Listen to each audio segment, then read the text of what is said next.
পয়গম্বর বলতেছে, ইসমাঈল, আমি তোমাকে আল্লাহ তাআলার সন্তুষ্টির জন্য কুরবানি করব।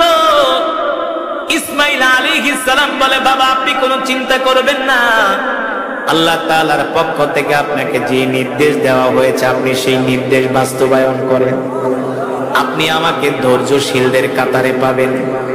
পয়গম্বর ইসমাঈল শুয়ে পড়লেন আর বাবাকে বললেন, বাবা আপনি আমার 2 হাত বাঁধেন, 2 পা বাঁধেন, কারণ আপনি যখন আমার গলার মধ্যে ছুরি চালাবেন ওই সময়ে যদি আমি আমার হাত পা নাড়াচাড়া করি আপনার গায়ে লাগলে আমার বেয়াদবি হয়ে যাবে। আল্লাহু আকবার। 80 বছরের একজন বৃদ্ধ মানুষকে আল্লাহ তাআলা একজন সন্তান দিলেন। আল্লাহু আকবার। সেই সন্তানের নাম হলো ইসমাঈল আলাইহিস সালাম। না, জাতির পিতায় মক্কায় থাকতেন না, তিনি ছিলেন সিরিয়ায়। দেখেন কেমন পরীক্ষা। জাতির পিতা ইব্রাহিম আলাইহিস সালামকে আল্লাহ তাআলা নির্দেশ দিলেন, ইব্রাহিম তুমি তোমার সন্তান আর স্ত্রীকে সিরিয়া থেকে মক্কায় নিয়ে এক জঙ্গলের মধ্যে রেখে আসো। কিসের মধ্যে? জঙ্গলের মধ্যে। বর্তমানে আমরা যে বাইতুল্লাহ তওয়াফ করি, বাইতুল্লাহর পাশে আমরা সাফা মারওয়ায় যাই না, সাফা মারওয়ায় সাই করি। ওই সাফা মারওয়াটা তো এখন দৃষ্টিনন্দন, এসি লাগানো, দামি দামি পাথর লাগানো, কিন্তু 1450 বছর আগে সাফা মারওয়ার এই জায়গাটা ছিল একটা গভীর জঙ্গল। এখানে বাঘ ছিল, বড় বড় হিংস্র প্রাণী ছিল, 2 পাহাড়ের মাঝে। চিন্তা করছেন? আল্লাহ তাআলা নির্দেশ দিলেন, ইব্রাহিম যাও যাও,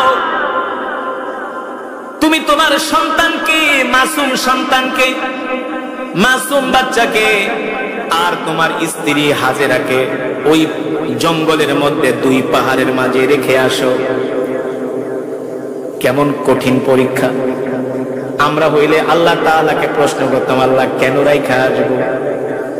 জাতির পিতা, যে কেউ জাতির পিতা হতে পারে না, জাতির পিতা হতে হলে ঈমানের পরীক্ষা দিতে হয়।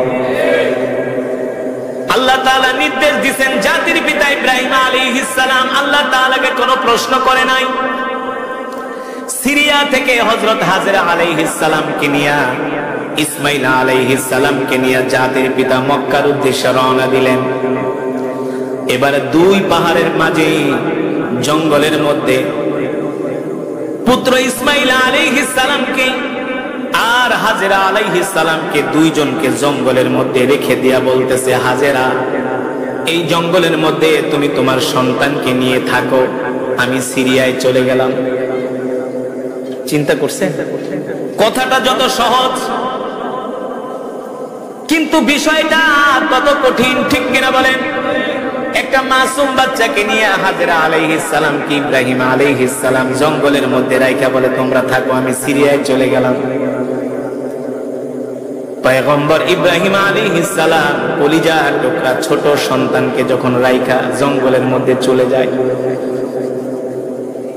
তার কলিজা ফেটে যায়, চোখ দিয়া অশ্রু ঝরে, কিন্তু কোনো কথা বলতে পারে না। নির্দেশ কার?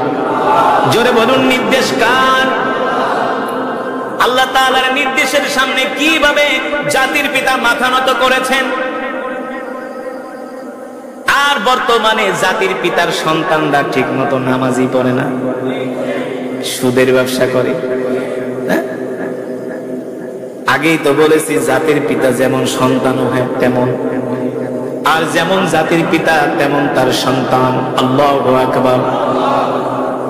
হাজেরা আলাইহিস সালাম প্রশ্ন করলেন, ও প্রাণের স্বামী, সিরিয়া থেকে মক্কায় নিয়ে আসলেন, 2 পাহাড়ের মাঝখানে গভীর জঙ্গলের মধ্যে আমাকে, আমার সন্তানকে রেখে আপনি সিরিয়ায় চলে যাচ্ছেন, একবারও কি আমাদের কথা চিন্তা করলেন না? আমাদের কি উপায় হবে? কেন রেখে যাচ্ছেন?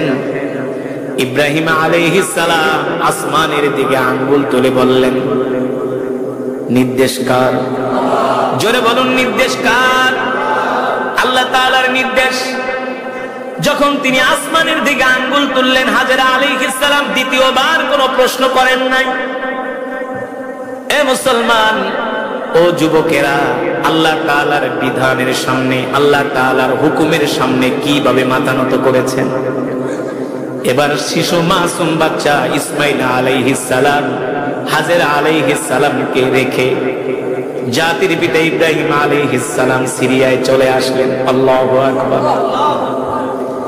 এবার কলিজার টুকরা মাসুম সন্তানকে নিয়ে দুই পাহাড়ের মাঝখানে জঙ্গলের মধ্যে একজন মহিলা, খাবে কি খাবার নাই, পানিও নাই।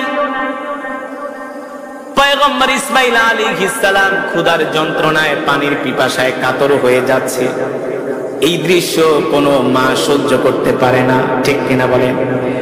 এবার শিশু মাসুম বাচ্চা ইসমাইল আলাইহিস সালামকে রেখে হাজেরা আলাইহিস সালাম খাবারের সন্ধানে বের হয়ে গেলেন।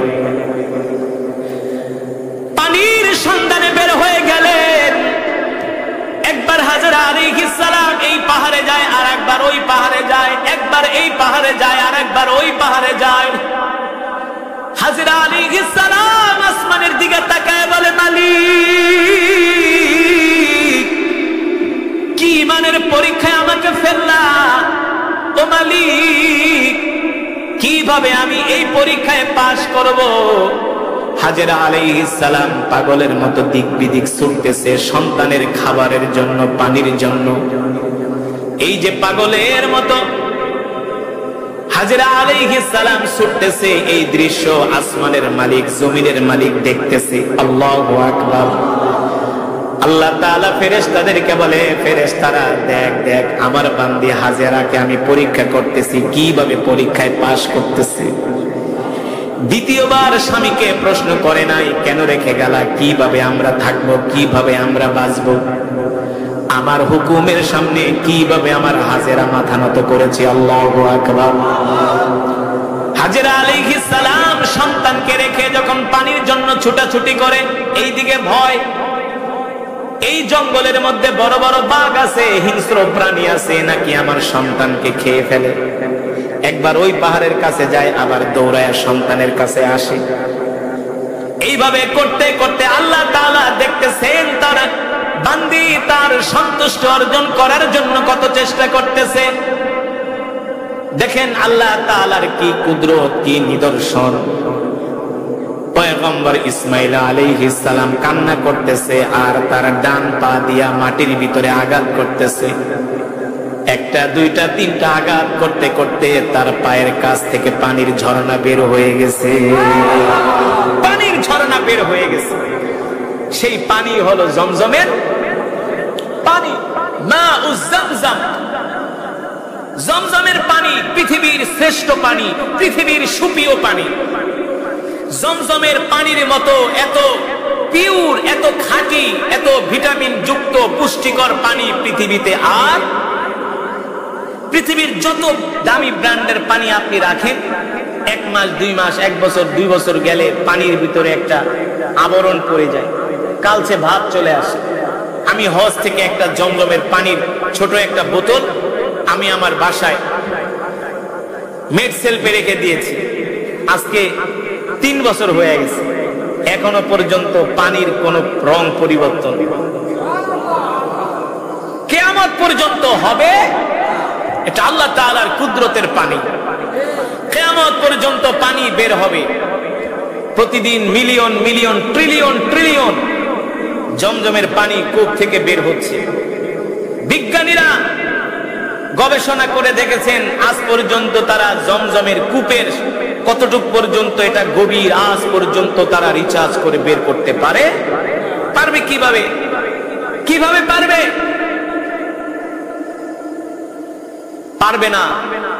কারণ তাল গাছের 2.5 হাত জায়গা হলো পিছলা। কয় হাত? তাল গাছের 2.5 হাত জায়গা পিছলা।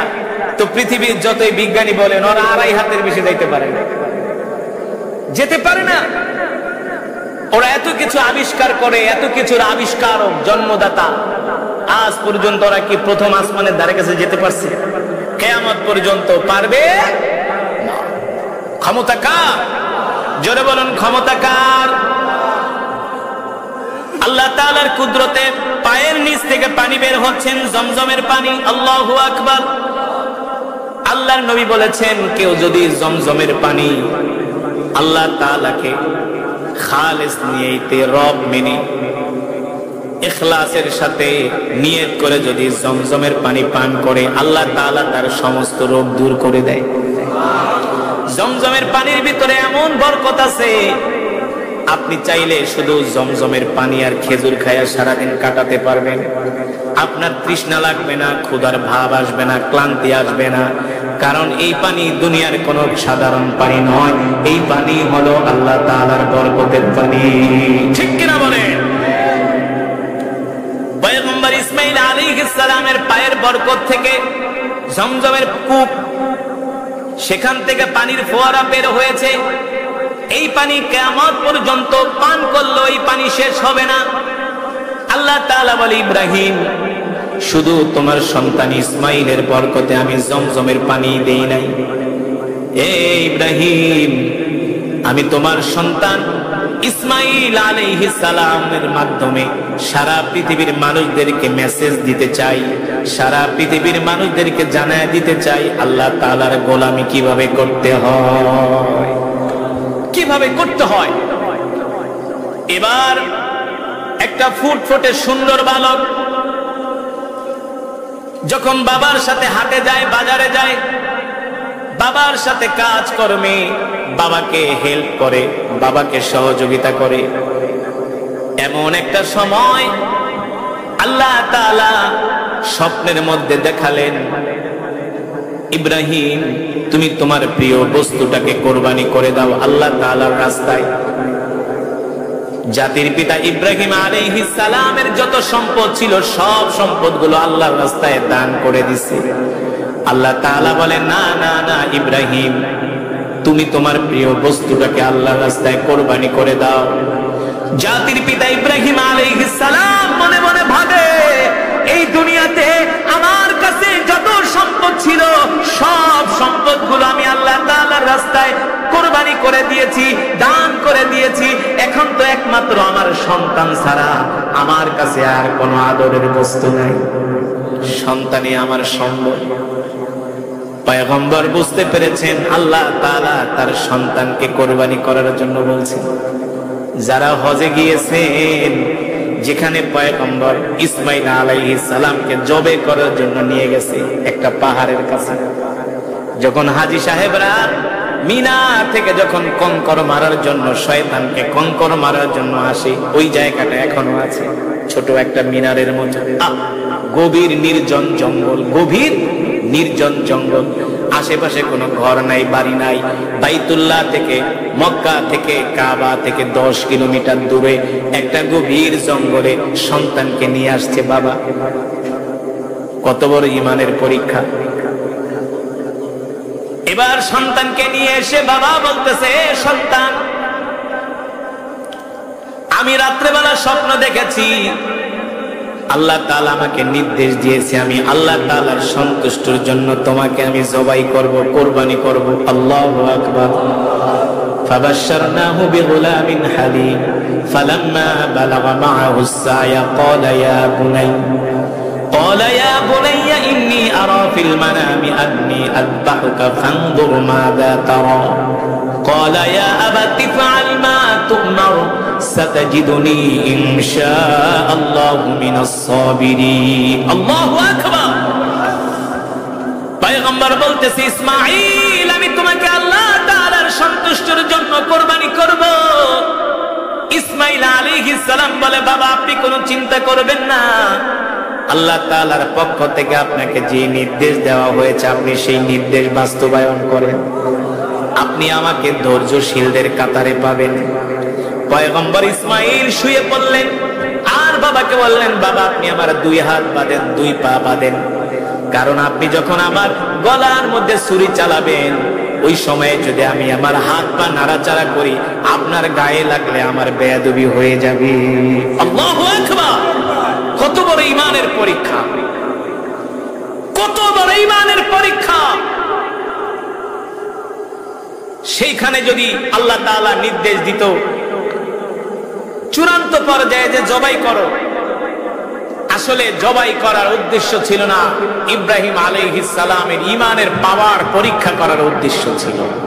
যে আল্লাহ তাআলাকে কতটুকুন ভালোবাসে, ঠিক কিনা বলেন? আল্লাহ রাব্বুল আলামিন বলেন আল্লাযী খালাকা সাবআ সামাওয়াতিন তিবাকা মা তারা ফি খালকির রহমানি মিন তাফাউত ফারজি'িল বাসারা হাল তারা মিন ফুতুর। আল্লাহ রাব্বুল আলামিন বলেন নবী, দুনিয়ার মানুষদেরকে বলে দেন আমি আল্লাহ তাআলা এমন রব, যে রব কিনা তাদের মাথার উপরে খুঁটিবিহীন সাতটা আসমানকে ঝুলিয়ে রেখেছেন, ঠিক কিনা বলেন? পৃথিবীর কোন বিজ্ঞানী আজও পর্যন্ত বলতে পারবে না আটলান্টিক মহাসাগরের উপর থেকে আসমানের কোন একটা জায়গা ভেঙে পড়েছে, বলতে পারবে? কিংবা বঙ্গোপসাগরের কোন এক জায়গা দিয়ে আসমান থেকে একটু প্লাস্টার খসে পড়েছে? আল্লাহ রাব্বুল আলামিন বলেন না না না, কিয়ামত পর্যন্ত আমার সাতটা আসমান অক্ষত থাকবে, এটা হলো আমার রবের ক্ষমতা, ঠিক কিনা বলেন? আল্লাহ রাব্বুল আলামিন বলে দুনিয়ার মানুষ, আমি আল্লাহ তাআলা তোমাদেরকে দুনিয়াতে পাঠিয়েছি, এই আসমানের নিচে তোমরা বসবাস করতেছো।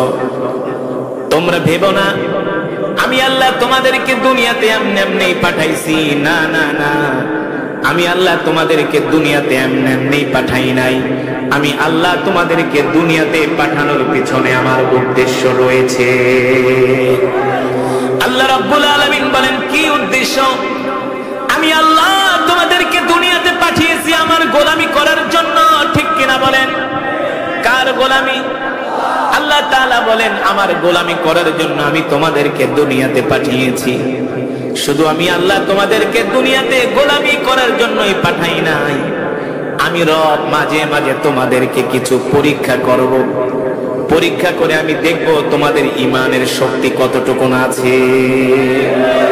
আল্লাহ তাআলা বলেন সেই ঈমানের পরীক্ষাগুলো হবে وَلَنَبْلُوَنَّكُمْ بِشَيْءٍ مِّنَ الْخَوْفِ وَالْجُوعِ وَنَقْصٍ مِّنَ الْأَمْوَالِ وَالْأَنفُسِ وَالثَّمَرَاتِ وَبَشِّرِ الصَّابِرِينَ الَّذِينَ إِذَا أَصَابَتْهُمْ مُصِيبَةٌ قَالُوا إِنَّا لِلَّهِ وَإِنَّا إِلَيْهِ راجعون। আল্লাহু আকবার। আল্লাহ রাব্বুল আলামিন বলেন নবী দুনিয়ার মানুষদেরকে বলে দেন আমি আল্লাহ মাঝে মাঝে মুমিনদেরকে ক্ষুধা দিয়া তাদেরকে আমি পরীক্ষা করব। কি দিয়া? দারিদ্রতা দিয়া, অভাব দিয়া আমি আল্লাহ মাঝে মাঝে মুমিনদেরকে পরীক্ষা করব। আমি আল্লাহ মাঝে মাঝে তাদেরকে অভাবের মধ্যে ফেলে দিব। কিসের মধ্যে? দেখবো তারা অভাবের মধ্যে পড়ার পরে তারা ব্র্যাক ব্যাংক থেকে, কৃষি ব্যাংক থেকে, আশা ব্যাংক থেকে, গ্রামীণ ব্যাংক থেকে তারা সুদের পয়সা আনে কিনা? কিসের পয়সা? এখন তো বাংলাদেশে রমরমা সুদের ব্যবসা চলতেছে, ঠিক কিনা বলেন? প্রতিটা ঘরে ঘরে সুদ, প্রতিটা ঘরে ঘরে সুদ, প্রতিটা ঘরে ঘরে সুদের কারবারি। একটু অভাবে পড়ে গেলে, বিপদে পড়ে গেলে তাড়াতাড়ি সুদ নিয়ে আসো, সুদে টাকা নিয়ে আসো। আপনাদের এলাকায় আছে কি আছে না? সুদখোর আছে? হ্যাঁ, সুদখোর। নাউজুবিল্লাহ বলেন। সুদের সবচেয়ে ছোট গুনাহ হচ্ছে নিজের মায়ের সাথে বাইতুল্লাহর সামনে জিনা করা, বলেন নাউজুবিল্লাহ। সুদখোরের কোন ইবাদত আল্লাহর দরবারে কবুল হবে না। সুদখোর যতই নামাজ পড়ুক না কেন তার নামাজ কবুল হবে না।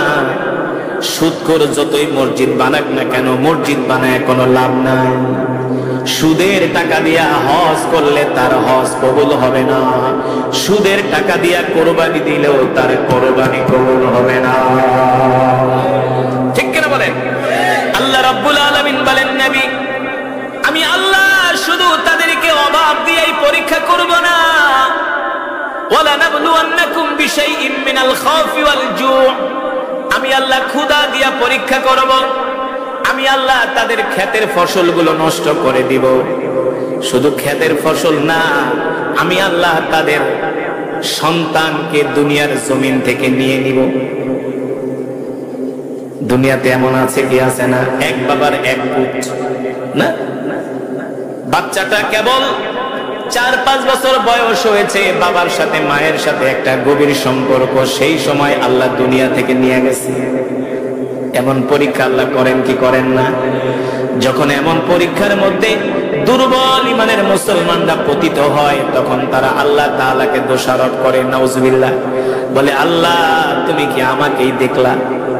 আমার কলিজার টুকরাটা তুমি নিয়ে গেলা, তোমার কি মায়া লাগলো না? অথচ মুসলমান জানো না তুমি আর তোমার সন্তানকে কতটুকু ভালোবাসো। তোমার চেয়ে তোমার রব তোমার সন্তানকে আরো মিলিয়ন মিলিয়ন ট্রিলিয়ন ট্রিলিয়ন গুণ ভালোবাসে।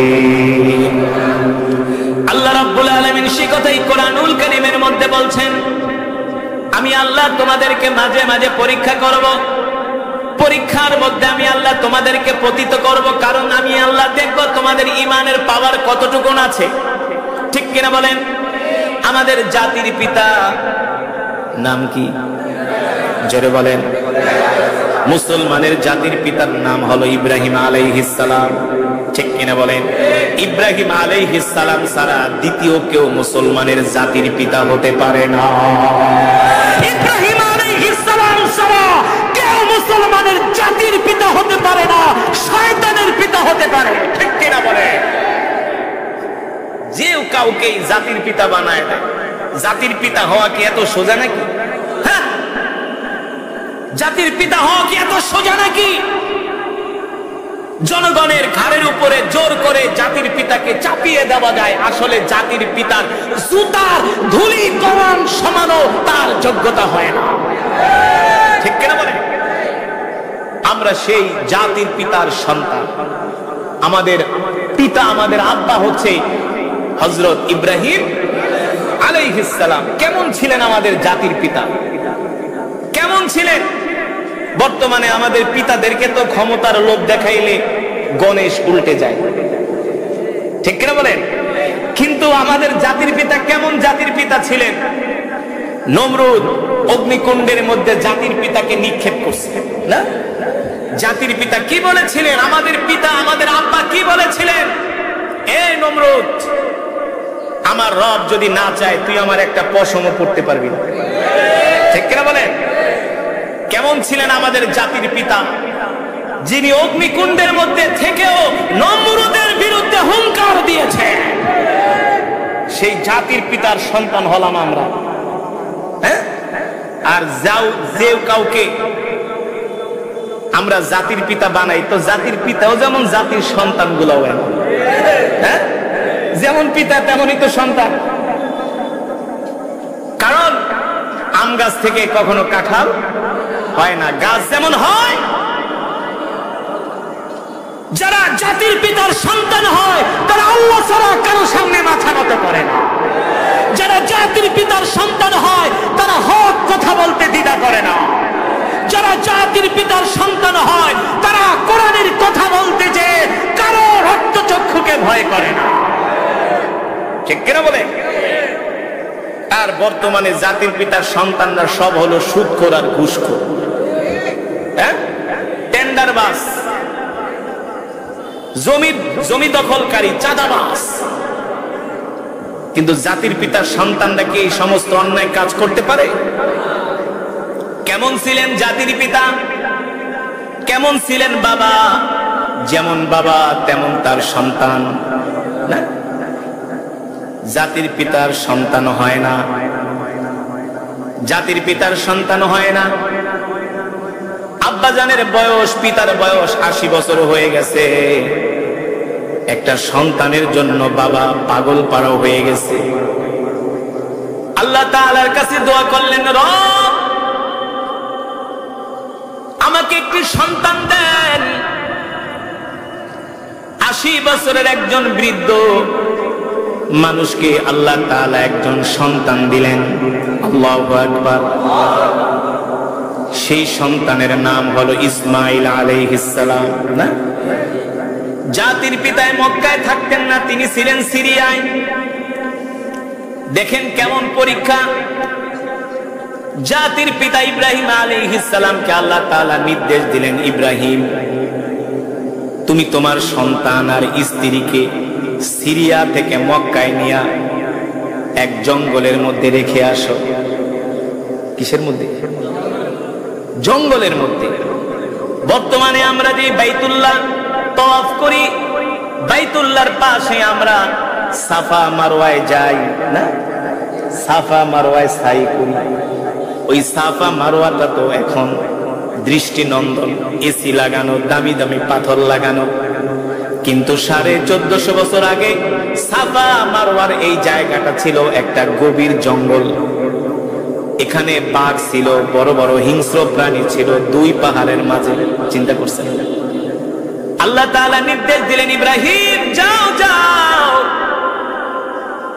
তুমি তোমার সন্তানকে, মাসুম সন্তানকে, মাসুম বাচ্চাকে আর তোমার স্ত্রী হাজেরাকে ওই জঙ্গলের মধ্যে দুই পাহাড়ের মাঝে রেখে আসো। কেমন কঠিন পরীক্ষা! আমরা হইলে আল্লাহ তাআলাকে প্রশ্ন করতাম, আল্লাহ কেন রাইখা আসবো? জাতির পিতা, যে কেউ জাতির পিতা হতে পারে না, জাতির পিতা হতে হলে ঈমানের পরীক্ষা দিতে হয়। আল্লাহ তাআলা নির্দেশ দিয়েছেন, জাতির পিতা ইব্রাহিম আলাইহিস সালাম আল্লাহ তাআলাকে কোনো প্রশ্ন করে নাই। সিরিয়া থেকে হযরত হাজেরা আলাইহিস সালামকে নিয়ে, ইসমাইল আলাইহিস সালামকে নিয়ে জাতির পিতা মক্কার উদ্দেশ্যে রওনা দিলেন। এবার দুই পাহাড়ের মাঝে জঙ্গলের মধ্যে পুত্র ইসমাইল আলাইহিস সালামকে আর হাজেরা আলাইহিস সালামকে দুইজনকে জঙ্গলের মধ্যে রেখে দিয়া বলতেছে, হাজেরা এই জঙ্গলের মধ্যে তুমি তোমার সন্তানকে নিয়ে থাকো, আমি সিরিয়ায় চলে গেলাম। চিন্তা করছেন? কথাটা যত সহজ, কিন্তু বিষয়টা কত কঠিন, ঠিক কিনা বলেন? একটা মাসুম বাচ্চাকে নিয়ে হাজেরা আলাইহিস সালাম কি ইব্রাহিম আলাইহিস সালাম জঙ্গলের মধ্যে রাইখা বলে, তোমরা থাকো, আমি সিরিয়ায় চলে গেলাম। পয়গম্বর ইব্রাহিম আলাইহিস সালাম কলিজার টুকরা ছোট সন্তানকে যখন রাইখা জঙ্গলের মধ্যে চলে যায়, তার কলিজা ফেটে যায়, চোখ দিয়া অশ্রু ঝরে, কিন্তু কোনো কথা বলতে পারে না। নির্দেশ কার? জোরে বলুন, নির্দেশ কার? আল্লাহ তাআলার নির্দেশের সামনে কিভাবে জাতির পিতা মাথা নত করেছেন। আর বর্তমানে জাতির পিতার সন্তানরা ঠিক মতো নামাজই পড়ে না, সুদের ব্যবসা করে। আগেই তো বলেছি, জাতির পিতা যেমন সন্তান হয় তেমন, আর যেমন জাতির পিতা তেমন তার সন্তান। আল্লাহু আকবার।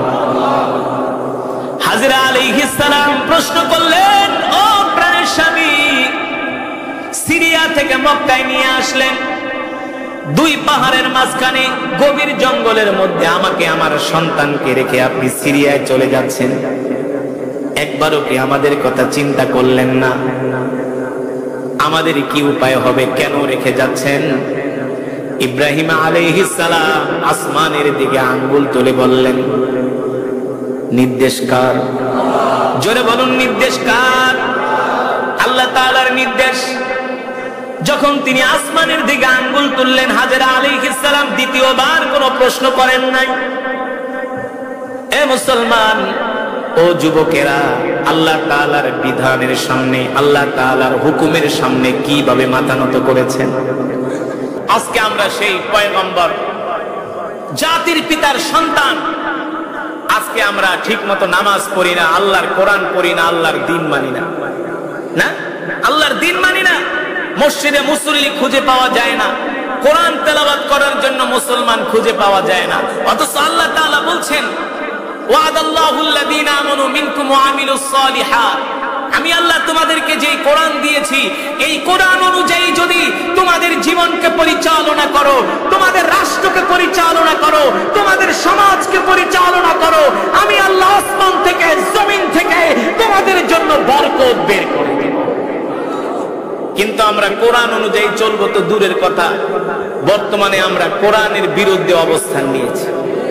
এর মধ্যে আল্লাহ তাআলা বলছেন, আল্লাযী খালাকা সাবআ সামাওয়াতিন তিবাকা মা তারা ফি খালকির রহমান মিন তাফাউত ফারজি'ল বাসারা হাল তারা মিন ফুতুর।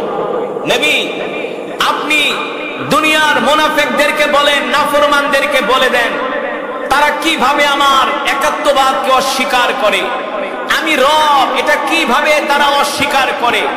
আমি আল্লাহ তাদের মাথার উপরে একটা, দুইটা, তিনটা, চারটা, পাঁচটা, ছয়টা নয়, আমি আল্লাহ 7টা আসমান বানাইছি, তাও খুঁটিবিহীন। কি বিহীন? কোন খুঁটি আছে? খুঁটি নাই। একবার আমি মিশর থেকে বাংলাদেশে আসছিলাম, দুবাই থেকে এমিরেটস এয়ারলাইন্সে উঠলাম। ওঠার পরে দেখি বিমানের অনেকগুলো সিট খালি। তো চিন্তা করলাম, যেহেতু 3-4টা সিট খালি আছে, বসে থেকে লাভ কি, তার চেয়ে লম্বা হয়ে শুয়ে পড়ে। তো বিমানের সিটে লম্বা হয়ে শুয়ে পড়লাম, এক ঘুম দিলাম। এক ঘুম দেওয়ার পরে আমার কাছে মনে হলো বিমানটা বরিশালের লঞ্চের মতো স্মুথলি চলতেছে, কোনো ঝাঁকি নাই, কোনো আওয়াজ নাই। লঞ্চ যেভাবে চলে শান্ত নদীর মধ্যে, ঠিক এভাবে বিমানটা চলতেছে। তো আমি বিমানের জানালা দিয়ে তাকালাম,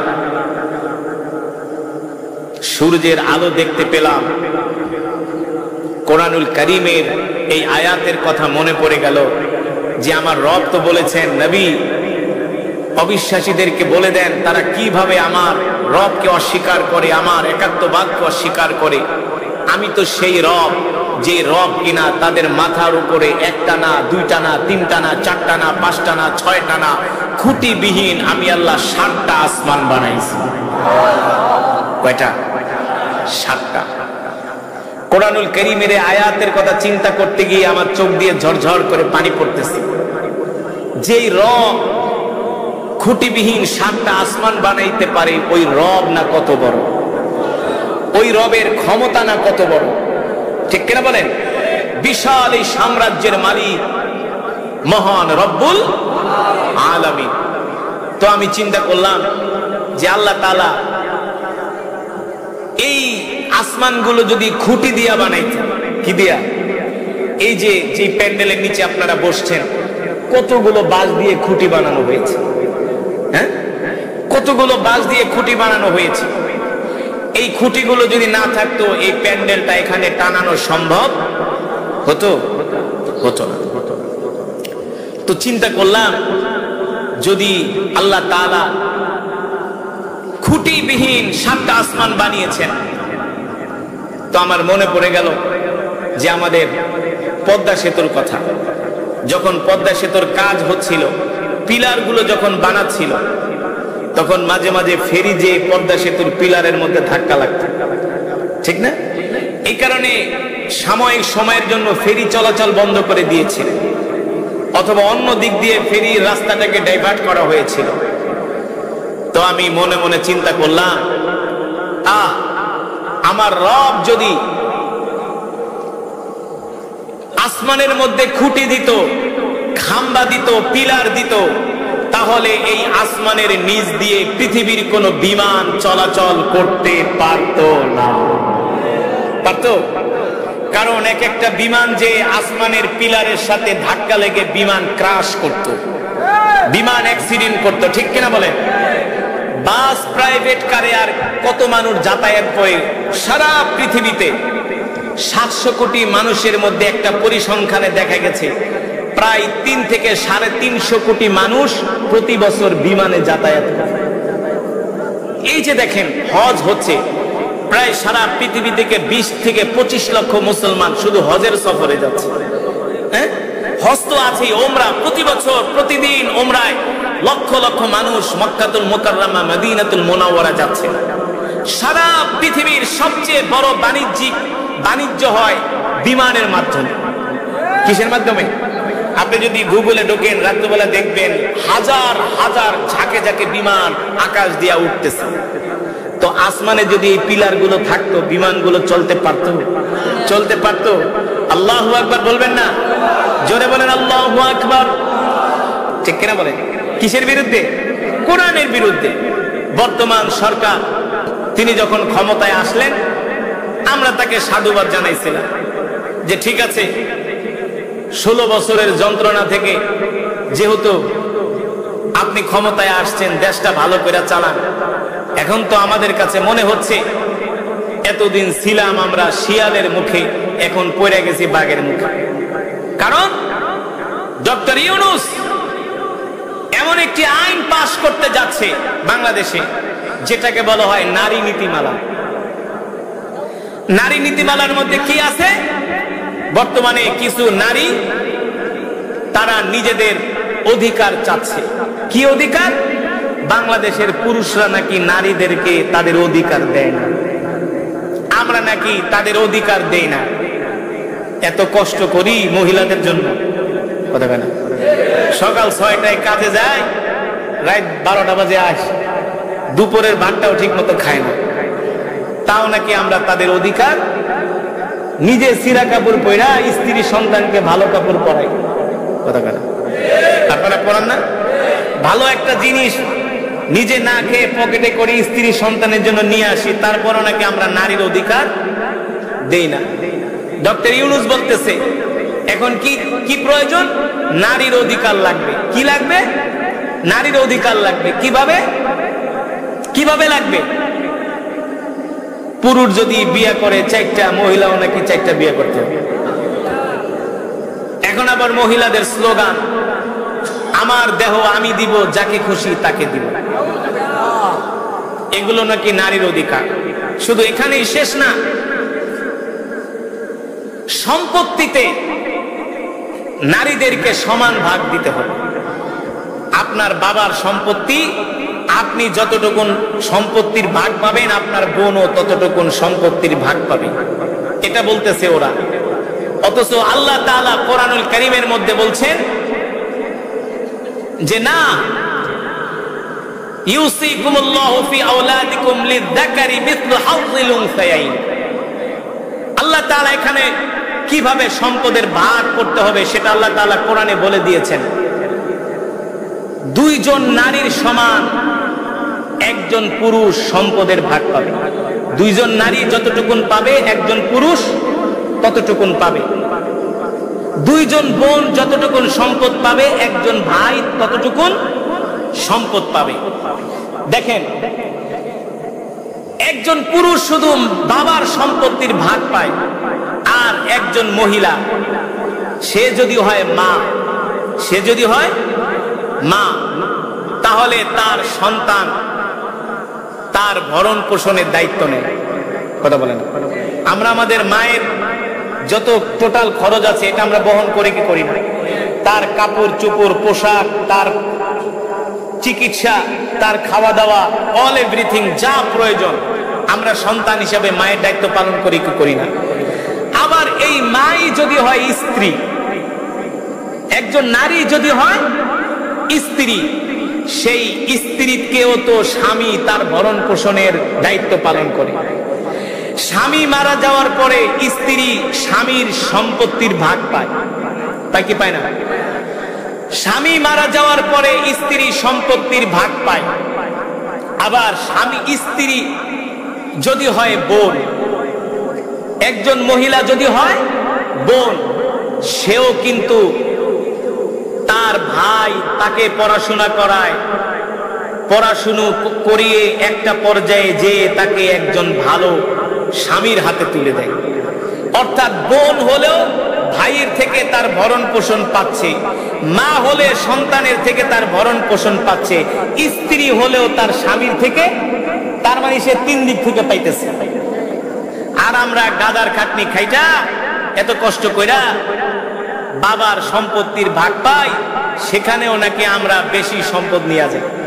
এটা ওরা বলতেছে, ওই নারীবাদীরা বলতেছে। অথচ এই কথাটা হলো সরাসরি কোরআনের সাথে সাংঘর্ষিক। কোরআনের সাথে সাংঘর্ষিক। আল্লাহ তাআলা যেই বিধান করে দিয়েছেন, আল্লাহ তাআলার বিধানের বিরুদ্ধে আঙ্গুল তুলবে পৃথিবীর এত বড় সাহস কারো হতে পারে না। নারীরা বলছে যে পুরুষ একাধিক বিয়ে করতে পারবে না, অথচ আল্লাহ কোরআনে বলছেন মাসনা ওয়া সুলাসা ওয়া রুবা, তুমি 4টা পর্যন্ত বিয়ে করতে পারবা যদি তোমার সেই সক্ষমতা, কথা বলেন, যদি তোমার সেই সক্ষমতা থাকে তুমি 4টা পর্যন্ত বিয়ে করবা। এখন কোন পুরুষ যদি বলে যে আমার 4টা বিয়ে করার সক্ষমতা নাই, তুই না কর, কিন্তু যার আছে সে করবে। এটা আল্লাহর কোরআনের বিধান, ঠিক কিনা বলেন? এই কোরআন